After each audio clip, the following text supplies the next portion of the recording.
皆さん、台風6号が沖縄に接近しています。今夜直撃の予報です。では現場の山城さん。沖縄本島地方です。雨風が非常に強くなってまいりました。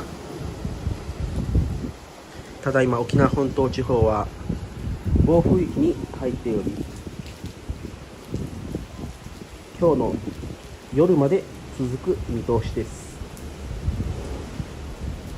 くれぐれも外に出歩かないようよろしくお願いいたします。以上、沖縄からでした。